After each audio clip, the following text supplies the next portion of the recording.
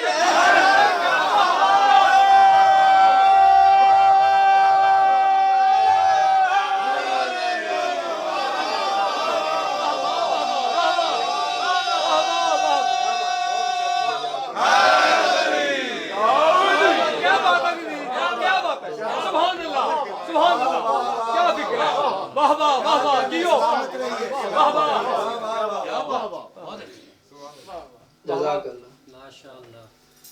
ہمیں جنت کا لالچ اس لیے نہیں ہے کہ ہم ان کے ماننے والے ہیں کہ جنت جن کے کلموں کا صدقہ خلق ہوئی ہے،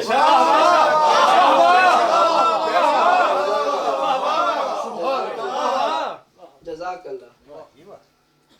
اور جہنم کا خوف کیوں نہیں ہے، یہ میں آپ کو 2 جملوں کے بعد بتاؤں گا۔ ہاں، یہ جملہ ادھار رہا کہ جہنم کا خوف کیوں نہیں ہے۔ صلوات پڑھ دیں محمد والا۔ اللہم صلی علی محمد وآلِ محمد۔ بار دیگر صلوات محمد والا۔ اللہم صلی علی محمد وآلِ محمد۔ قرآن مجید پروردگار کا ہمیشہ رہنے والا کلام ہے، ہمیشہ رہنے والا ہے۔ پچھلی کتابیں آئیں، منسوخ ہو گئیں، وقت گزرا، شریعتیں منسوخ ہو گئیں۔ قرآن مجید ابد یعنی قیامت تک نافذ العمل ہے اور ہر شخص کے لیے ہے، تمام مخلوقات کے لیے ہے، مسلمانوں کے لیے نہیں ہے، تمام مخلوقات کے لیے۔ کوئی انکار کر کے قبول نہ کرے یہ الگ بات ہے، لیکن موجود ضرور ہے۔ قرآن مجید کی ایک آیت ہے، اور یہ میں اس لیے کہہ رہا ہوں کہ مجھے کمبر بھائی کا چہرہ نظر آ رہا ہے بار بار، جو انہوں نے وہ شعر پڑھے تھے حسین کے در پر، یقیناً وہ پوری مجلس اسی میں تھی جو انہوں نے بیان کر دی ہے۔ پروردگار انہیں اپنی حفظ و امان میں رکھے اور ہر مخلص پڑھنے والے کو اپنی حفظ و امان میں رکھے، جزاک اللہ۔ پروردگار نے ارشاد فرمایا قرآن مجید میں، وَنُنَزِّلُ مِنَ الْقُرْآنِ مَا هُوَ شِفَاءٌ لِلْمُؤْمِنِينَ۔ پروردگار نے فرمایا کہ میں نے قرآن مجید میں جو نازل کیا ہے اسے مومنین کے لیے شفا بنایا ہے اور ظالمین کے لیے خسارہ ہے۔ توجہ کے ساتھ، قرآن مجید میں نے شروع میں کہا تھا ساری کائنات کے لیے واجب العمل کتاب ہے، عیسائی ہو یہودی ہو سب پر لازم ہے کہ وہ کلمہ پڑھیں اور قرآن پر عمل کریں، یہ واجب ہے، کوئی نہ کرے اس کی بدبختی ہے۔ لیکن حکم یہی ہے کہ جب رسول اللہ آئے ساری شریعتیں منسوخ ہو گئیں، ان کی شریعت نافذ ہے اور قیامت تک رہے گی۔ لیکن پروردگار نے قرآن مجید میں ارشاد فرمایا کہ میں نے اس قرآن کو مومنین کے لیے شفا بنایا ہے، مومنین کے لیے شفا بنایا ہے، مومنین کے لیے شفا بنایا ہے۔ یا سید کیا بات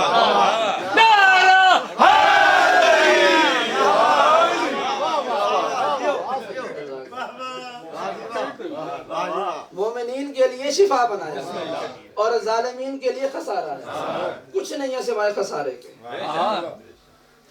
قرآن مجید مومنین کے لیے شفا ہے، شفا ہوتی ہے بیماری میں،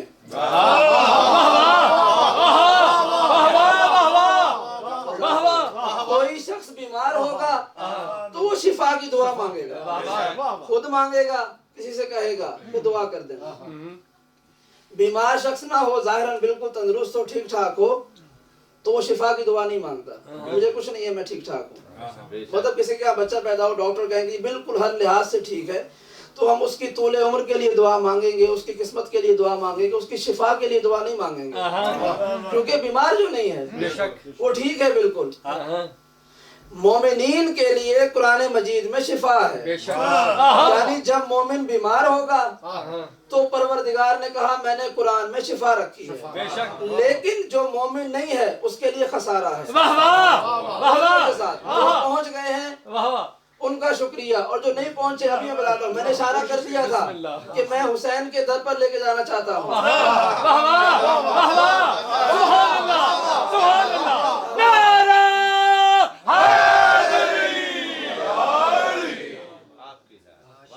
کہ قرآن مجید مومنین کے لیے شفا ہے, ظالموں کے لیے خسارہ ہے, مومنین کے لیے شفا ہے. لیکن جس وقت راہب حسین کے پاس آیا تھا, حسین نے یہ نہیں پوچھا تیرا مذہب کیا ہے,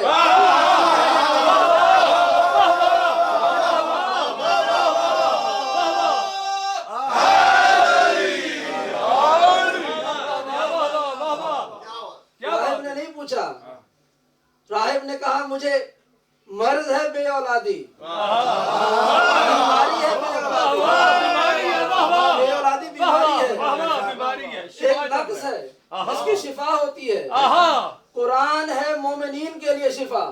حسین نے نہیں پوچھا تو مومن ہے یا نہیں ہے, یعنی قرآن صرف مومن کے لیے شفا ہے, حسین کائنات کے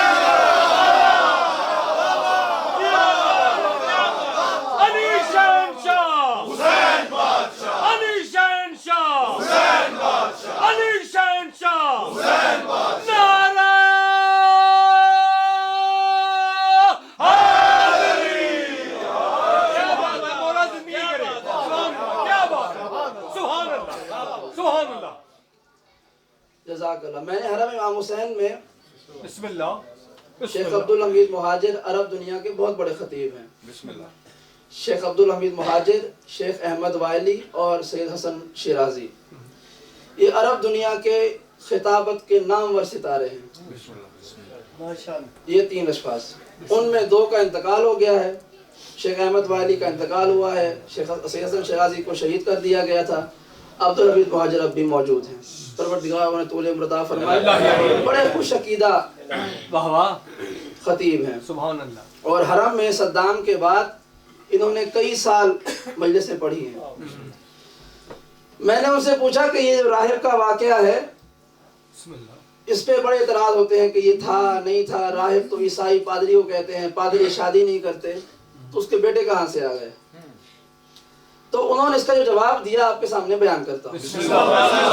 سبحان اللہ. انہوں نے فرمایا کہ جو شخص تاریخ کو کھلے دماغ سے پڑھتا ہے وہ یہ اعتراض نہیں کرتا.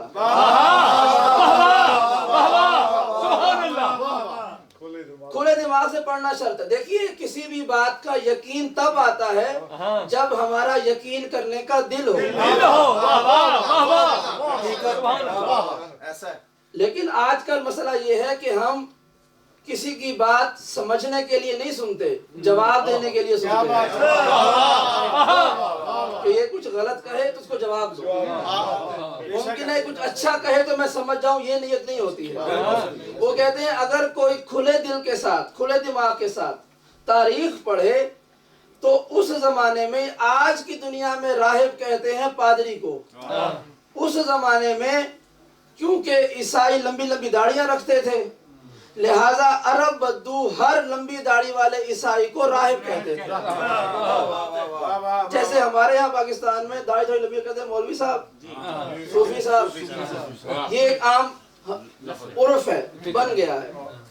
چاہے سامنے والا بیچارہ کوئی نان چنے کی دکان لگاتا ہو, لیکن اس کے ظاہر کو دیکھ کر ہم نے کہا کہ یہ مولوی صاحب ہے, چاہے سورہ فاتحہ بھی نہ آتی ہے. ویسے بھی آج کل مولوی بننا بڑا آسان ہے, سورہ جمعہ یاد کریں لوگ مولوی بن جاتے ہیں.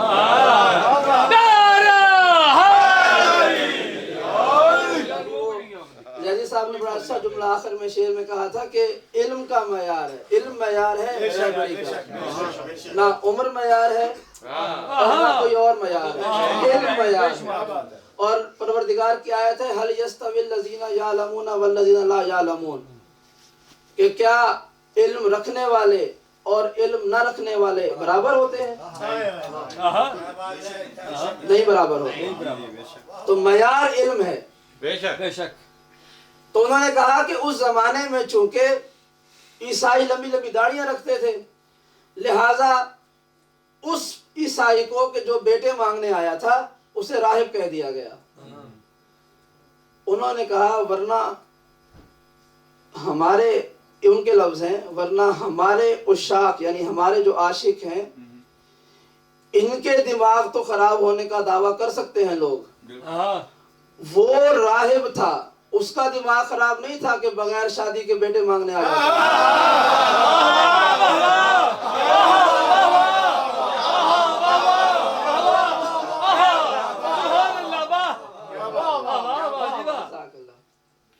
بہرحال تو یہ ایک ان کا جواب تھا کہ اس زمانے میں کم و بیش ہر عیسائی کو راہب کہتے تھے.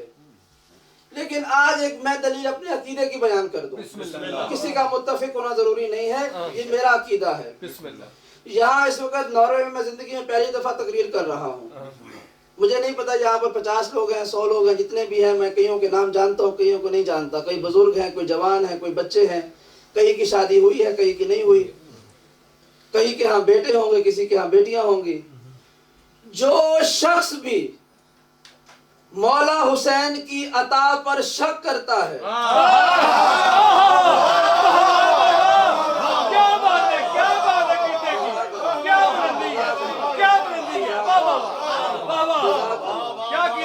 جو شخص بھی پوری کائنات میں، یہ تقریر انٹرنیٹ پر جاتی ہیں، یہ اب ریکارڈ ہوتا ہے، یہ اب سقیفے کی 4 دیواری میں بند نہیں ہوتی ہے.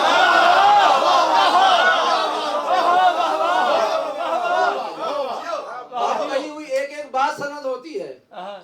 اس کیمرے اور اس انٹرنیٹ کے ذریعے میں ساری دنیا کے مشکوک عقیدے والوں کو ایک چیلنج دے رہا ہوں کہ میں ساری دنیا کے حسینیوں کو نہیں جانتا، لیکن جو میرے سامنے مجمع بیٹھا ہے اس کے بدولت میں سارے حسینیوں کی ضمانت دے سکتا ہوں کہ دنیا میں جہاں بھی حسین کی مجلس ہو جائے، اپنی پسند کے کسی بھی حسینی کو کھڑا کرو، اس سے پوچھو تمہارے یہاں اولاد ہے، کہے گا ہاں. کہا بیٹے ہیں، کہے گا ہاں. کہا کس نے دیے، کہے گا حسین نے.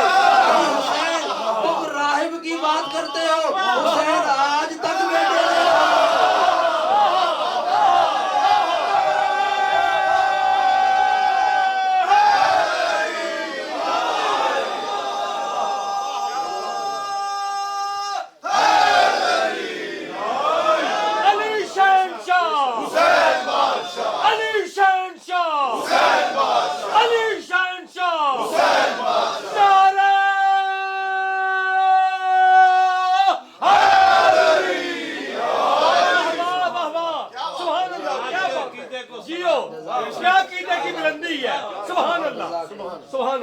یہ میرا عقیدہ تھا، میں نے بیان کیا. سبحان اللہ. حق ہے، حق ہے یہ. جزاک اللہ. جو عرش رب کا مقدر سنوار سکتا ہے،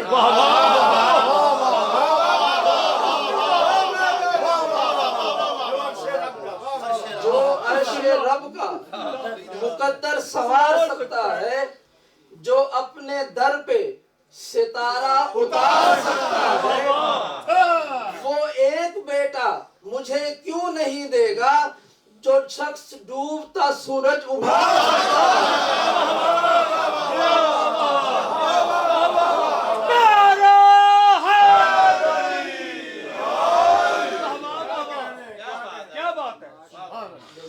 بڑا محدود کر دیا دنیا والوں نے علی کو اور اولاد علی کو. میں پھر ایک مثال دے کر اپنے موضوع پہ آتا ہوں. مجھے پتا ہے وقت میں نے بہت لے لیا اس پر، لیکن مجھے بھی 1.5 گھنٹہ سنایا گیا بٹھا کے. مجھے ظاہر صاحب نے کہا تھا آپ کو 7:45 بٹھا دیں گے، لیکن 8:45 بٹھایا. تو 1 گھنٹہ میں نے بیٹھ کے سنا ہے، تو اب 2 گھنٹے آپ جزاک اللہ. بس ادار بھی ہے. جزاک اللہ. صلوات پڑھ دیں محمد والے.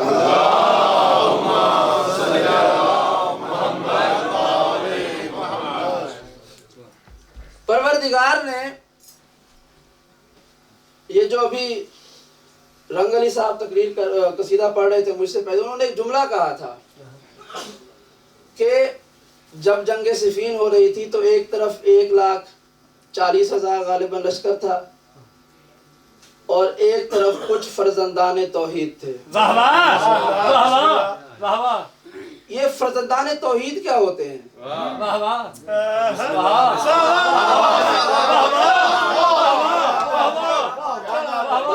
خدا کہہ رہا ہے کہ لم یلد ولم یولد، نہ اس نے کسی کو جنم دیا نہ اسے کسی نے جنم دیا، لا ریب، تو پھر یہ فرزند کہاں سے آ گئے؟ اور وہ بھی توحید کے آ گئے۔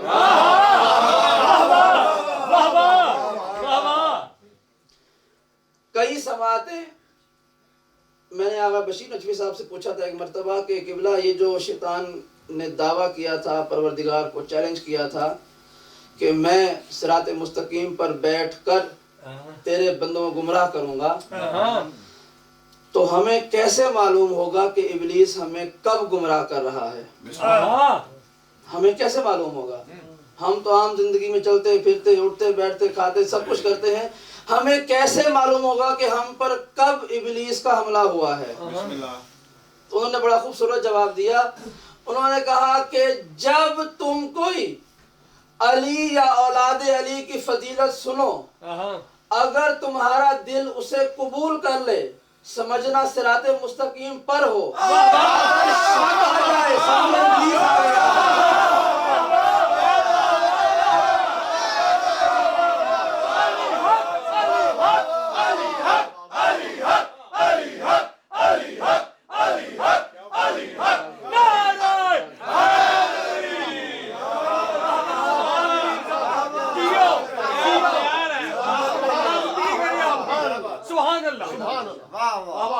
جزاک اللہ۔ ابلیس کا سب سے بڑا وار یہی ہے کہ وہ آل محمد کے فضائل کو مشکوک کر دیتا ہے۔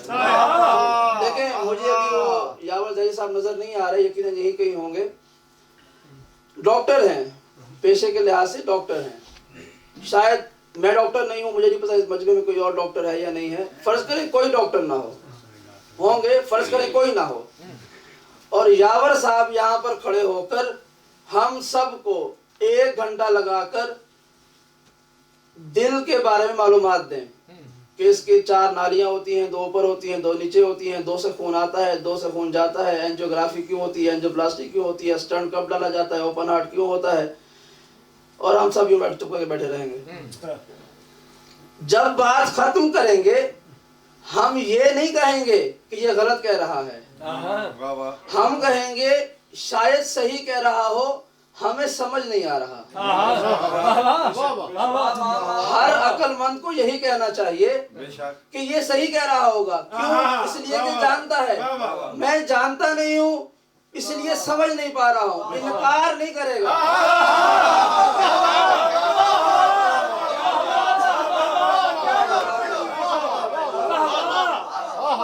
بس یہی مثال ہے علی کے فضائل کی۔ المیہ یہ ہے کہ جس کو سمجھ نہیں آتے ہیں وہ کہتے ہیں ہے نہیں،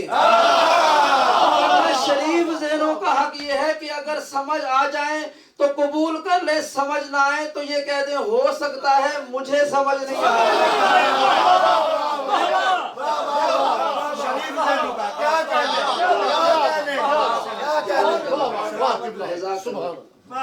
جزاک اللہ۔ آغا باقر شریف قرشی، ان کا نام علمی دنیا میں کسی تعارف کا محتاج نہیں ہے، ابھی حال ہی میں کچھ سال پہلے ان کا انتقال ہوا۔ میں نے اپنی زندگی میں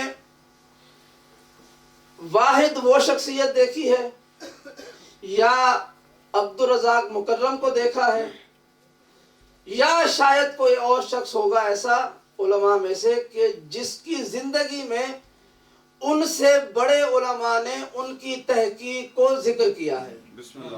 عبدالرزاق مکرم، مقتل ان کی تاریخ میں لکھا ہوا، انہوں نے مقتل لکھا ہے، ان کی کتاب ہے قمر بنی ہاشم حضرت عباس پر۔ ان کی زندگی میں ان کے استادوں نے کربلا اور نجف میں ان کے کام کی تصدیق کی ہے، اپنے درس میں کہا ہے کہ میری اس بات کا حوالہ عبدالرزاق مکرم کی کتاب ہے۔ اور یہی بات آغائے باقر شریف کرشی کی، میں نے خود ان سے ملاقات کی نجف میں، اور اس کے کچھ عرصے کے بعد میں نے آغائے تقی مدرسی کربلا کے حوزے کے اس وقت وہ رئیس ہیں، درس خارج دیتے ہیں، پروردگار تمام علماء حقہ کا سایہ ہمارے سروں پر قائم رکھے۔ انہوں نے اپنے درس میں باقر شریف کرشی کتابوں کا حوالہ دیا، یعنی بڑے اعزاز کی اور عزت کی بات ہے کہ آپ کی زندگی میں آپ سے بڑے لوگ آپ کا حوالہ دیں۔ باقر شریف کرشی کی ایک کتاب جو انہوں نے مولا کائنات پر، ان کی سیرت پر لکھی، میں نے بھی کہا تھا کہ میرے عقیدے کے مطابق جو میں گفتگو کرنے لگا ہوں یہ میں بیان کرنے لگا ہوں، یقیناً آغا کرشی کا بھی عقیدہ ہوگا تو انہوں نے لکھا کہ سرور عالم کی حدیث ہے، مثل علی فی امتی کا مثل الکعبہ، سبحان اللہ۔ پھر فرمایا مثل علی فی امتی کا مثل القرآن، سبحان اللہ۔ پھر فرمایا مثل علی فی امتی کا مثل الروح فی البدن، پھر فرمایا مثل علی فی امتی کا مثل سورۃ التوحید فی القرآن۔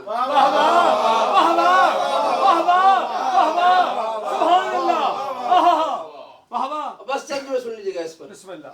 فرمایا علی کی مثال میری امت میں ایسے ہے جیسے کعبہ ہے، علی کی مثال میری امت میں ایسے ہے جیسے قرآن ہے، علی کی مثال میری امت میں ایسے ہے جیسے بدن میں روح ہوتی ہے، سبحان اللہ، بے شک۔ اور علی کی مثال میری امت میں ایسے ہے جیسے قرآن میں سورہ توحید ہے۔ حق ہے، حق ہے، حق ہے، حق ہے۔ واہ واہ۔ یہ مثالیں دی ہیں، کئی مثالیں اور ہیں۔ اگر اب میں ڈرتا بھی ہوں کئی لوگوں کے سامنے گفتگو کرتے ہوئے، اگر احتیاط پیش نظر نہ ہو تو کئی جملے اس کمان سے نکلنا چاہتے ہیں، حق ہے، حق بیان کرنا چاہیے، حق بیان ہونا چاہیے۔ لیکن صرف احتیاط یہ ہوتی ہے کہ کہیں یہ تیر کسی اپنے کے قلب میں نہ لگ جائے۔ تیر لگے گا دشمن علی کے قلب پر۔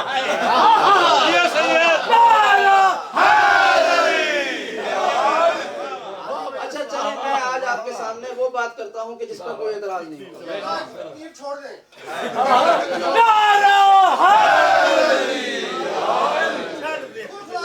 مولا کائنات کے حرم میں آج بھی، میں بھی کچھ دن پہلے گیا تھا، جو گئے ہیں وہ تصدیق کریں گے، اور جو نہیں گئے پروردگار لے کے جائے، کہ وہ کعبے کا کعبہ ہے نجف۔ سبحان اللہ، حق ہے، حق ہے۔ ہم سب کعبے کو سجدہ کرتے ہیں، کعبہ نجف کو سجدہ کرتے سبحان اللہ۔ ہیں۔ نجف اشرف میں مولا کائنات کے حرم میں داخل ہوتے ہیں، دوسرا دروازہ جس کے اوپر مولا کائنات کی زیارت لکھی ہوئی ہے، باہر لکھا ہے اذن دخول، اندر لکھی ہوئی ہے زیارت، زیارت امین اللہ۔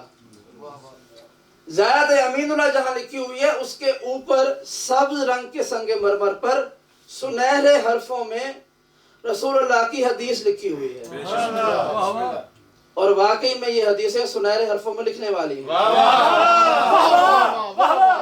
سبحان اللہ۔ ہمارے یہاں پاکستان میں جب ہوتا تھا نا مناظرے وغیرہ، ویڈیو دیکھتے ہیں، کتابیں پڑھتے ہیں ان کی، تو اس میں لکھا ہوتا ہے، وہ جو مناظر ہوتے تھے وہ کہا کرتے تھے کہ فلاں کتاب فلاں لکھنے والا، کتاب کا سیدھا ورقہ، اس کی چوتھی لائن، پانچواں حرف، یعنی اس کا ثبوت یہ ہوتا ہے کہ یہ کتاب میں نے خود پڑھی ہے، سنی ہوئی نہیں ہے۔ میں نے اس لیے یہ جملہ کہا ہے کہ دوسرا دروازہ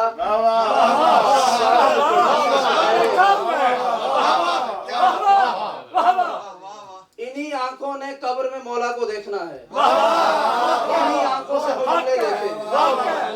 اگر رد و بدل ہو تو یہ آنکھیں علی کا دیدار نہ کر سکیں۔ اب ترجمہ سنیے گا، سرور عالم کی حدیث لکھی ہوئی ہے دو جملوں میں، ایک اس دروازے پر ایک اس دروازے پر۔ ہم نے یہ سنی ہے حدیث کہ علی کی ضربت خندق کے دن عبادت الثقلین سے افضل ہے، لیکن پروردگار کی قسم مولا کائنات کی چوکھٹ پر جو حدیث لکھی ہوئی ہے اس پر لفظ عبادت نہیں ہے، بلکہ کہا ہے کہ علی کی ضربت خندق کے دن ثقلین سے افضل ہے۔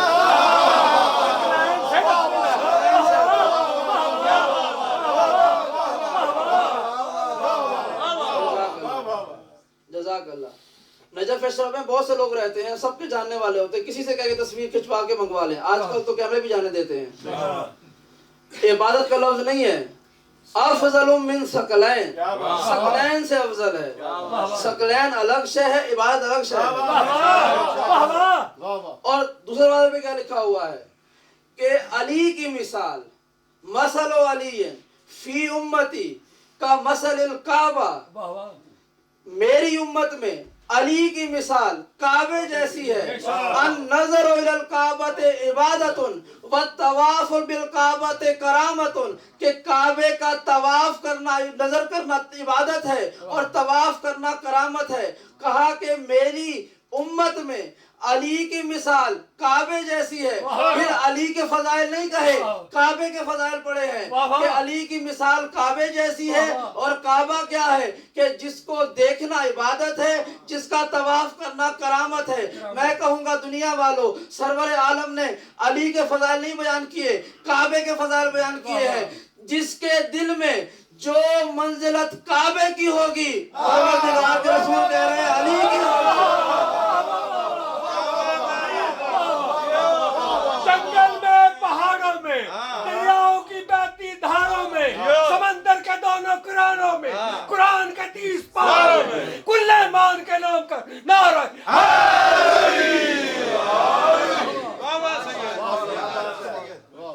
اب جدید جملہ سنیے گا، یہ ایک سوالیہ نشان چھوڑ کے جا رہا ہوں۔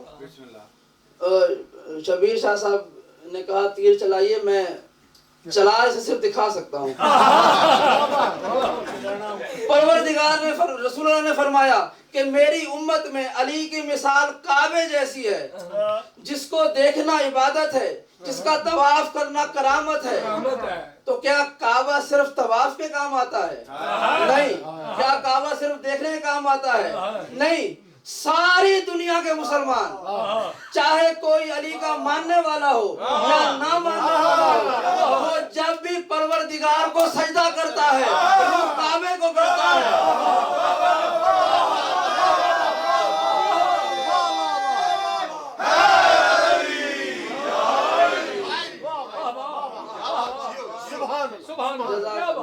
جزاک اللہ۔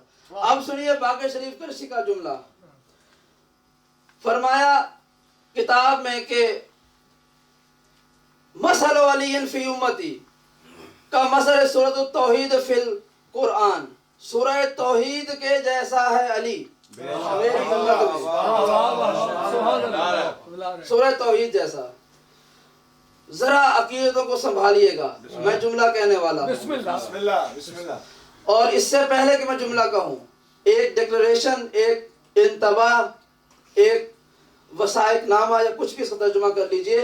ساری ولایت علی کے مومن لوگوں کی جانب سے کہہ رہا ہوں کہ ہم مولا کائنات کے جو فضائل بھی بیان کر دیں،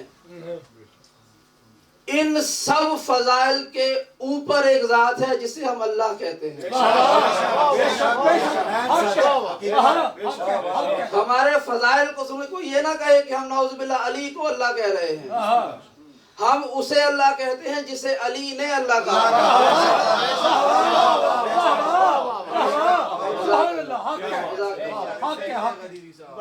جزاک اللہ۔ اور ویسے بھی ایک جملہ کہہ دوں، ہم عاشق ضرور ہیں، دیوانے ضرور ہیں، چاہنے والے ضرور ہیں، لیکن اتنے گئے گزرے بھی نہیں ہیں کہ علی کو اللہ کہہ کر علی کے بارے میں صرف ایک عقیدہ قائم کریں۔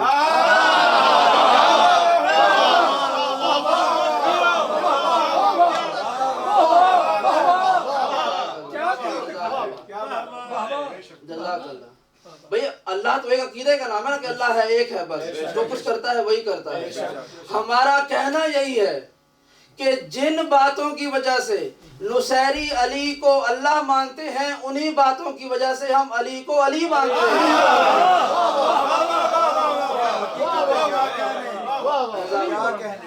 جزاک اللہ۔ میں بڑا حیران تھا، یقین جانیے کہ آخر پروردگار نے، رسول اللہ نے مولا کائنات کو سورہ توحید سے کیوں تشبیہ دی ہے؟ سوچنے کی بات ہے۔ سورہ قدر اتنی فضیلتوں والی، آیت الکرسی اتنے فضائل والی، سورہ کوثر ہے ہی ظاہر ان کے بارے میں کوئی شک کی بات نہیں ہے، عظمت اپنی جگہ پر، طولانیت اپنی جگہ پر۔ سورہ بقرہ کو دیکھیں ختم ہی نہیں ہوتی ہے، آل عمران کو دیکھیں چلتی چلی جا رہی ہے، کئی صورتیں ایک کے بعد ایک لمبی صورتیں موجود ہیں، کئی صورتوں میں تذکرے موجود ہیں۔ آخر سورہ توحید کیوں کہا جو نہ سب سے بڑی ہے نہ سب سے چھوٹی ہے؟ اور سورہ توحید کے بارے میں جو روایات سورہ قدر کے بارے میں یا آیت الکرسی کے بارے میں یا بقیہ سورتوں کے بارے میں ہیں، اتنے اقوال سورہ توحید کے بارے میں ملتے بھی نہیں ہیں۔ آخر کیا وجہ ہے کہ سرور عالم نے مولا کائنات کو کسی اور صورت تشبیہ نہیں دی ہے، کسی اور صورت کی مثال نہیں دی ہے، سورہ توحید کی مثال دی ہے؟ یہ عقدہ تب کھلے گا جب ہم الحمد کی الف سے لے کر والناس کی سین تک قرآن پڑھیں گے۔ جتنی جتنی صورتیں پڑھتے چلے جائیں گے وہ اپنی جگہ پر، سورہ توحید اپنی جگہ پر۔ فرق یہ ہے کہ جتنی بھی صورتیں اور ہیں اس میں کہیں نہ کہیں مخلوق کا ذکر موجود ہے۔ سورہ توحید واحد صورت ہے کہ جس کا آغاز بھی پروردگار سے ہے، انجام بھی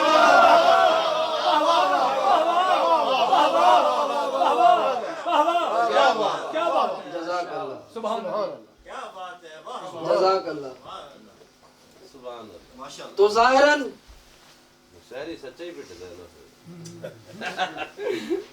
صلوات پڑھیں۔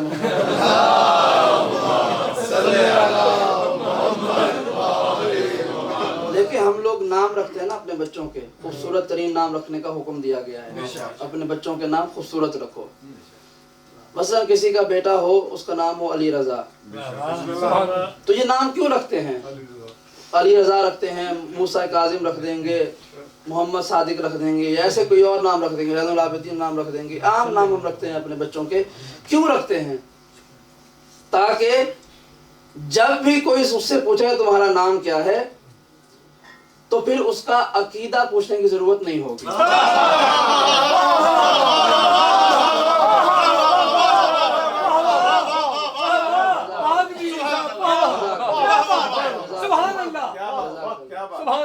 اب کسی کا نام ہو علی رضا اور کوئی اسے یہ بھی پوچھے کہ تمہارا عقیدہ کیا ہے، ظاہر ہے کہ جس کے نام پر رکھا ہے وہی عقیدہ ہوگا۔ یہی ہے نا؟ یہ الگ بات ہے کہ دشمنوں نے بھی ہمارے نام چرا لیے، یہی تو وہ ظلم ہے کہ جو امام کے آنے کے بعد عدل بنے گا۔ اب سنیے گا ایک جملہ، قمر صاحب آپ کی جملہ، چونکہ بھی آپ نے مجھے ایک جملہ کہا تھا، ہم اپنے بچوں کے نام رکھتے ہیں اس لیے تاکہ ان کی پہچان ہو جائے، اور آل محمد کے نام وہ ہیں کہ جب ان کے نام لکھے گئے تو کیا کہا گیا؟ یا محمود بحق محمد، بحق علی، یا فاطر بحق فاطمہ، یا محسن بحق حسن، یا قدیم الاحسان بحق حسین۔ ہم دنیا میں اپنے نام رکھتے ہیں تاکہ ہماری پہچان ہو۔ آل محمد کے نام ایسے ہیں کہ ان کی نہیں پروردگار کی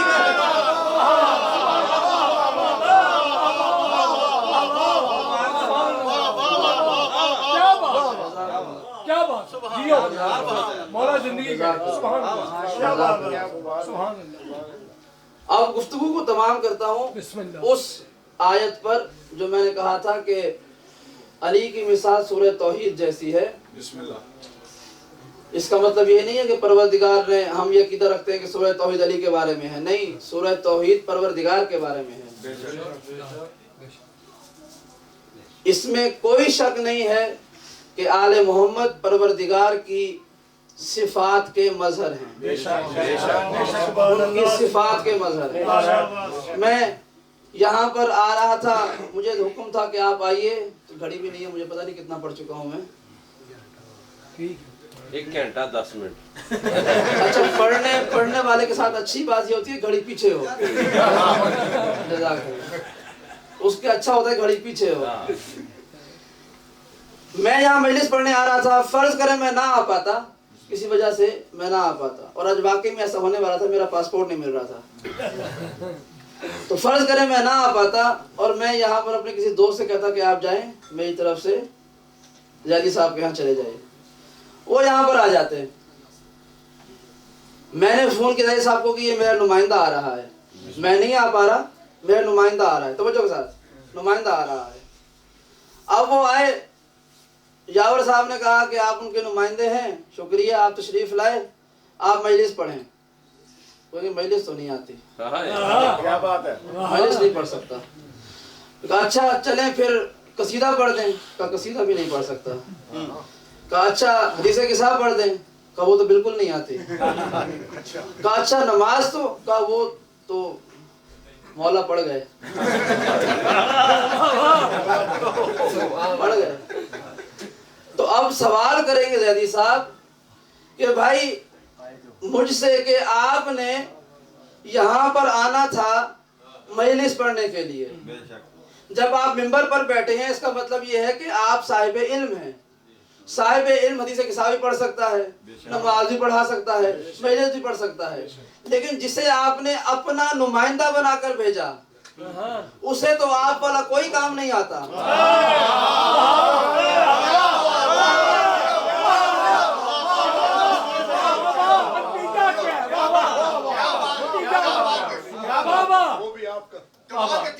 نمائندہ بھی آپ کا، آپ کہیں کہ میں نے بھیجا ہے، یہ نہیں کہ انہوں نے خود بنا لیا ہو، خود بنا لیتے تو مجھ پہ اعتراض نہ کر سکتے، میں کہتا کہ میں تھوڑی بھیجا تھا، خود بنایا تھا، نہیں بھیجا بھی میں نے، تائید بھی میں نے کی کہ یہ میری جگہ پر آ رہا ہے، میں آ نہیں سکتا، میری مجبوری ہے، میں آ نہیں سکتا، میرا نمائندہ آ رہا ہے، لیکن اگر وہ میرے والا کوئی کام نہ کر پائے تو اس پر شک نہیں ہوگا، اس پر اعتراض نہیں ہوگا، بھیجنے والے پر اعتراض ہوگا۔ اب آل محمد کو اگر ہم نے بنایا ہو،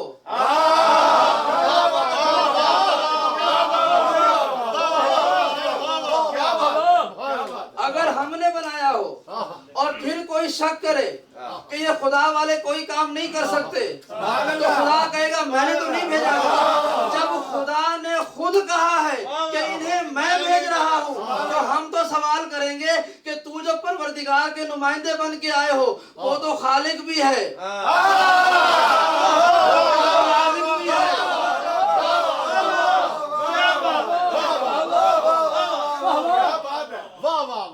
اب راہب والا مسئلہ حل ہو گیا۔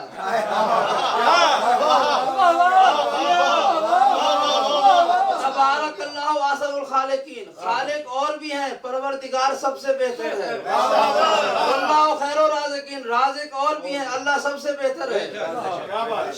تو اب عقیدہ بیان کرنے والوں سے نہ الجھو، جا کے دیکھو کہ وہ احسن الخالقین میں خالقین کون ہیں اور رازقین کون ہیں۔ سبحان اللہ، جزاک اللہ۔ اور گفتگو تمام کرتا ہوں اس ایک جملے کے ساتھ، مجھے حکم دیا گیا تھا کہ حضرت عباس کی شان بیان کرنی ہے، وقت ختم ہو چکا ہے، بس ایک جملہ اس شخصیت کا تعارف جو میں اکثر بیان کیا کرتا ہوں۔ جیسے قرآن الحمد کی الف سے شروع ہوتا ہے، والناس کی سین پہ ختم ہوتا ہے، ویسے وفا اللہ کی الف سے شروع ہوتی ہے، عباس کی سین پہ ختم ہوتی ہے۔